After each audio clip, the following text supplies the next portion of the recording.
Ibu Aisyah. Ya. Ketika anak-anak masih kecil, saya dulu suka melabeli buruk seperti malas, bangun siang terus, dan lain-lain. Saya sudah minta maaf kepada mereka, tapi saya tidak bisa menghilangkan rasa bersalah saya. Bagaimana cara menghilangkan rasa bersalah saya? Ya, memang kita bersama harus sadar juga bahwa kan ilmu-ilmu parenting baru-baru saja marak ya Bun ya.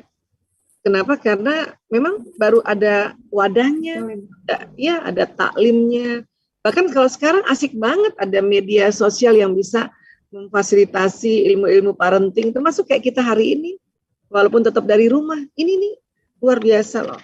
Ya. Jadi yang lalu-lalu itu ya kan karena tidak tahu, maka kan ini ya sudah minta maaf juga. Dan tentu kita pasti masih ada guilty feeling. Untuk itu, karena guilty feeling kita ini, kita ganti coba. Rasa bersalah ini diganti dengan apa coba? Rasa kurang. Ya. Kenapa Bu Aisyah kalau harus diganti kalimat rasa bersalah? Karena kalau kita bilang terus, saya salah, saya guilty feeling, nanti lama-lama sakit. Ya.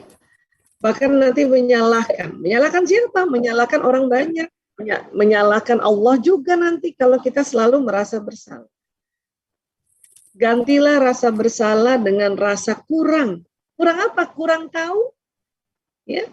Saat itu kurang tahu, karena sesuatu yang kurang bisa diisi, bukan? Nah, salah satu kurang tahu itu diisinya dengan berilmu kayak gini. Ya. Yang kedua, ya, maafkan diri sendiri. Istighfar saja setiap ada rasa seperti itu, ya Allah, astagfirullahaladzim, ya Allah, ya saya waktu itu kurang, ya Allah, alhamdulillah, mohon Engkau berikan petunjuk untuk mengisi kekuranganku. Gitu terus. Ini namanya memaafkan diri sendiri. Ya, itu aja terus. Tapi memori saya kok nggak bisa lupa ya. Saya ingat terus ya. Memori memang nggak bisa lupa, Bun. Agar jadi pembelajaran. Ya, jadi memaafkan bukan berarti melupakan. Oke, jadi sekali lagi maafkan diri sendiri dengan cara setiap teringat lagi guilty feeling langsung ya Allah, astagfirullahaladzim ya Allah, ya saya mohon ya Allah ya berikan petunjuk untuk mengisi rasa kekuranganku sebagai orang tua. Oke, iya seperti itulah kurang lebih, insya Allah bisa menjawab ya. Kadang kita melihat segala sesuatu dengan standar kita yang menimbulkan kalimat yang keluar penuh ketidaksabaran. Pertanyaannya, bagaimana mengatasi hal itu yang sudah puluhan tahun melekat dalam diri kita? Ya, setiap mau bertindak itu kita tenang dulu, diam dulu. Kalau perlu duduk. Saya latihannya gitu loh dulu. Setiap mau komen, setiap mau bicara, duduk dulu. Kayak nafas. Istighfar, astagfirullah. Karena Nabi ajarkan kan gitu ya. Kalau lagi kesel berdiri, marah berdiri, duduk. Kamu nih lama banget sih kalau ngerjain PR. Gitu ya. Kan itu kan kita tidak mau, tapi itu keluar. Karena apa? Karena selalu mau buru-buru kita ini. Jadi tenang, hening sebentar. Terus tanya, jadi maunya apa? Saya maunya dia mengerjakan tugasnya lebih cepat. Nah, baru sampaikan, nak, tugasnya dipercepat ya, nak. Itu latihannya memang. Kalau mau menjadi komunikasi yang efektif, komunikasi yang harmonis, komunikasi yang menyenangkan, tarik nafas. Astagfirullahaladzim. Latihan, saya maunya apa? Itu. Kan jadinya lama Bu Aisyah. Ya nggak apa-apa kan. Tapi tepat guna. Paling juga berapa menit lah, berapa detik delaynya. Kayak sekarang nih delay. Ya, itu cara kalau teman-teman, sahabat-sahabat tanya caranya. Ya.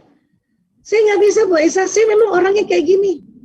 Ya kalau ibu orangnya kayak gini, ibu pakai selama ini dan menjadikan harmonis keluarganya, ya why not? Kenapa ya pakai aja terus. Tapi kalau ibu mengatakan, saya orangnya kayak gini, dan selama ini dengan kayak gininya membuat rumah tangga kacau, membuat tidak harmonis, berarti harus dirubah dong strateginya. harus kita belajar lagi. Ya kan? Karena kita goalnya adalah mau menjadi lebih baik lagi. Ini yang namanya berkah. Karena definisi berkah Allah adalah ya bertambahnya kebajikan dan langgengnya kebajikan. Bagaimana men-encourage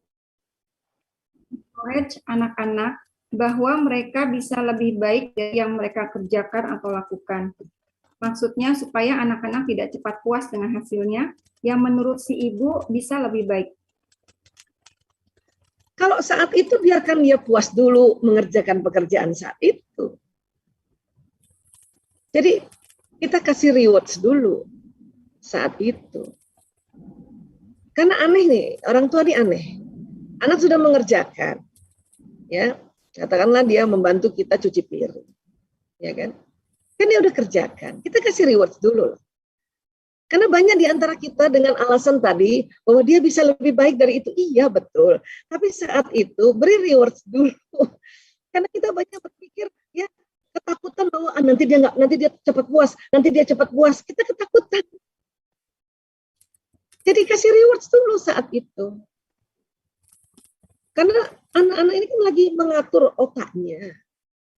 Oh ini yang ibuku suka membantu dia mencuci piring.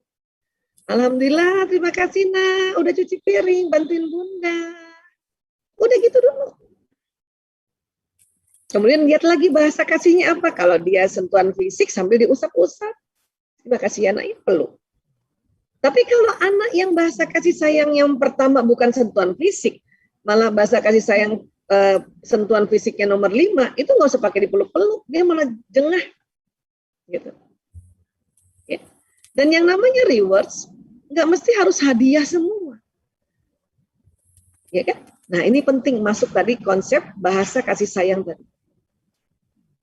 Bahkan ada anak rewards-nya adalah seneng banget diajak, ditemenin ngobrol. Nggak usah kasih hadiah. Atau pelayanan, dilayanin juga dia. Nah kakak tadi udah bantuin bunda nyuci piring. Sekarang bunda bantuin kakak apa? Ayo. Gitu dulu dong. Kasih reward dulu. Pada saat dia sudah mengerjakan saat itu. Adapun mau kita nasihati bahwa kamu bisa loh lebih jago dari ini, nanti aja dulu, nanti dulu.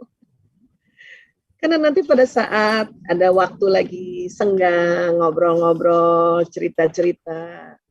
Terus dia mengatakan, aku kemarin bisa loh bun, aku dapat matematika 100. Alhamdulillah, Masya Allah. Terima kasih anak. Alhamdulillah kerja kerasnya luar biasa. Udah gitu dulu. Kamu bisa lebih baik lagi. Kata anak-anak, berapa nilainya lagi di atas 100 apa? Makanya bilang dulu, kasih reward dulu, kasih sampaikan terima kasih. Ya. Jadi kayak gitu ya bun. Ya, jadi tenang dulu. Ya, anak-anak ngerti kok bahwa dia bisa lebih baik. Tapi hari itu saat itu yang dia butuhkan adalah respon orang tua untuk memberikan rewards pada mereka bahwa itu pencapaian. Sekali lagi rewards itu bukan hanya hadiah. Dia bisa kata pujian kah? Dia bisa sentuhan fisik kah? Dia bisa pelayanan, dia bisa waktu berkualitas dan bisa juga memang hadiah. Tapi kalimat terima kasih anak itu totally harus disampaikan apapun bahasa kasihnya.